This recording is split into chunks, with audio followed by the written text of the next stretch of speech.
हमारी मांगे पूरी हो, चाहे जो मजबूरी हो, हमारी मांगे पूरी हो। भाई कंजरी का जिंदाबाद, जिंदाबाद भाई कंजरी का जिंदाबाद। जिंदाबाद।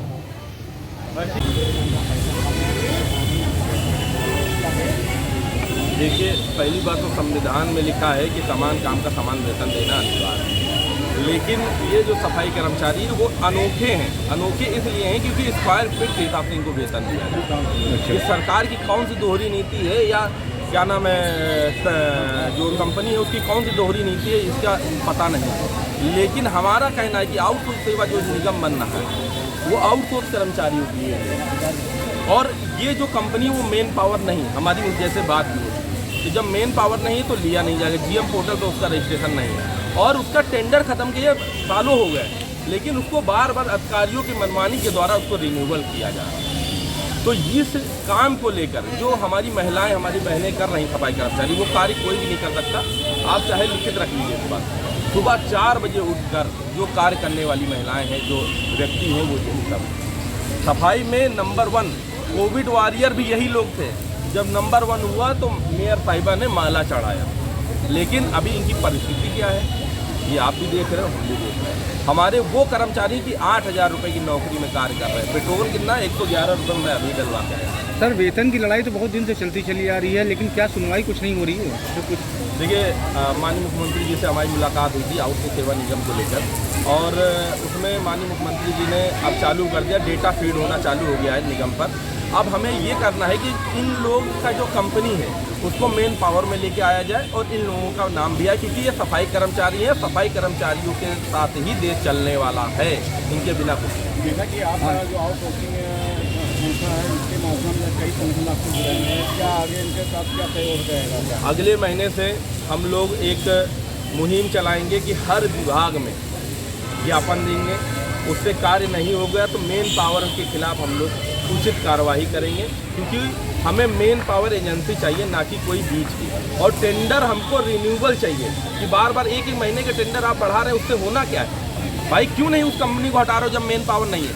जीएम पोर्टल जब से लॉन्च हुआ तब से एक आदेश आया था मुख्य सचिव के द्वारा कि आउटसोर्स जो कर्मचारी हैं उनकी भर्तियां जीएम पोर्टल के द्वारा या सेवा योजना के द्वारा ही होंगी। लेकिन हमारे जो बहनें हैं उनको एक नया शोषण की तरफ लेके जाने का कार्य किया जा रहा है, क्योंकि आप इस बात को समझिए, जब मेन पावर नहीं होगा तो उसकी सुनवाई कोई नहीं होगी, कहीं उसका रजिस्ट्रेशन नहीं है तो उसको कभी भी हटाया जा सकता है, कभी भी रखा जा सकता है। तो सबसे पहले हमारी अधिकारियों से वेतन कम से कम 30,000 रुपये किया जाए, बाकी जो है जो सरकार के नियम रहेगा उस आधार पर हम लोग करने का। आप कितना वेतन चाह रही मैडम? हम लोग को कम से कम 20,000 रुपये चाहिए, क्योंकि हम लोग को अपने बच्चे को पढ़ाना, अनपढ़ नहीं छोड़ना। क्या अभी जो आप लोग का घर नहीं चल रहा है तो इसी वजह से ये धरना प्रदर्शन आप लोग कर रहे हैं? तो कम से कम 20,000 रुपये वेतन आप लोग को? सर, जितना सरकार ने लागू किया उतना तो एटलीस्ट मिलना ही चाहिए हम लोगों को। हमको ना अधिक चाहिए ना कम चाहिए। आप माता जी कब से कर रहे हैं नौकरी? सर, हमें 21 साल हो गए काम करते हैं। 21 साल में अभी तक आप? 100 रुपये से कर रहे हैं। अच्छा। उस समय कोई ठेका नहीं था, औजी चलती थी उस समय से हम कर रहे हैं। आज हमें 21 साल हो गए मेरे बेटे को, और 21 साल हो गए, और अब हमें 8,200 रुपये दिया। एक जगह छोड़ 3 जगह काम कराते हैं, पैसा समय से नहीं देते हैं। बताइए क्या करें? कम से कम 30-35 हज़ार तनख्वाह होनी चाहिए। ठीक ठीक। तो हम लोग सर, आपका कहना क्या है? 30,000 तक हम लोग को तनख्वाह देखिए, मेरा कहना सिंपल सा यही है कि महंगाई डायन खाए जाती है। 400 रुपये का सिलेंडर 1100 रुपये का हो गया है, 65 रुपये का तेल 170 रुपये का हो गया है, क्योंकि E20 की मैं बात ही नहीं करूँगा। तो जब महंगाई इतनी चरम पर है, हर साल महंगाई दर बढ़ रही है, पर कैपिटा इनकम 8,000 में तो इनकी इनकम क्यों नहीं बढ़ रही है? जो सबसे मेहनतकश इंसान है, अभी अगर लास्ट ईयर की बात करी जाए तो लखनऊ नंबर 2 पे आया। मेहनत किसकी? इन सफाई कामगार समाज की। और क्रेडिट कौन ले गया? वहाँ पर वो सड़कों पे निकल के सुबह नहीं आती देखने, सड़क पे निकल के ये काम करते हैं, सुबह सुबह अस्पताल में जाके ये काम करते हैं, सारी गंदगी ये उठाते हैं। सब तमगा इनको मिलना चाहिए। इनको माला पहनाने की बजाय अगर इनको नियमित कर दिया जाए तो कितना बड़ा उपकार करेगी सरकार। ये माननीय मुख्यमंत्री जी, हमें प्राइवेटाइजेशन नहीं चाहिए। माननीय मुख्यमंत्री जी कह रही है बेटी पढ़ाओ बेटी बचाओ की बात चल रही है। मान लीजिए यहाँ पर इन लोगों का घर खर्चा ही नहीं चल पा रहा है 8,000 में, तो वो अपने घर के बच्चों को पढ़ाएंगे कैसे? भैया कहाँ पढ़ा पा रहे हैं हम लोग? आप खुद अंदाजा लगा सकते हैं इस बात से कि बेटी बचाओ बेटी पढ़ाओ, अब आप इससे सबसे अच्छे जानते होंगे, जब वो खा नहीं पा रहे हैं, अपने घर नहीं बना पा रहे हैं, तो बच्चों को पढ़ाएंगे कैसे? 7,000 में आप बताइए क्या कर सकते हैं? विनोद भाई, आप क्या कहना चाहते हैं? आप इन लोग की दिक्कतों को समझ रहे हैं, दिक्कतों को समझ रहे हैं और आप आगे खड़े हुए हैं इन लोग की मदद करने के लिए। तो आपका कहना क्या है कि इन लोग की सैलरी बढ़नी चाहिए और हक तो इन लोग का मिलना चाहिए, क्योंकि इनके भी बच्चे पढ़ने के लिए हैं, पढ़ेंगे लिखेंगे तभी तो आगे कुछ करेंगे।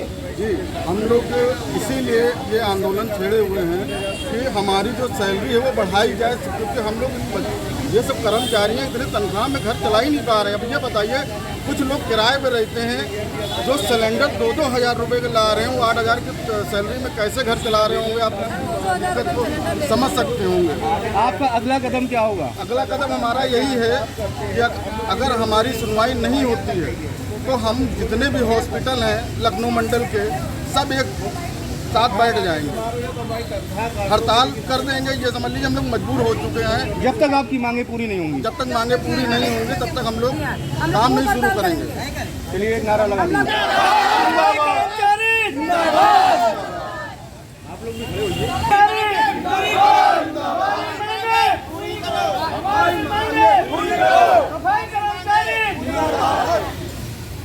पूरी हो, हमारी मांगे पूरी हो, चाहे जो मजबूरी हो, हमारी मांगे पूरी हो, चाहे जो मजबूरी हो, हमारी मांगे पूरी हो। भाई कंजरी जिंदाबाद, जिंदाबाद, जिंदाबाद, भाई कंजरी जिंदाबाद। जिंदाबाद।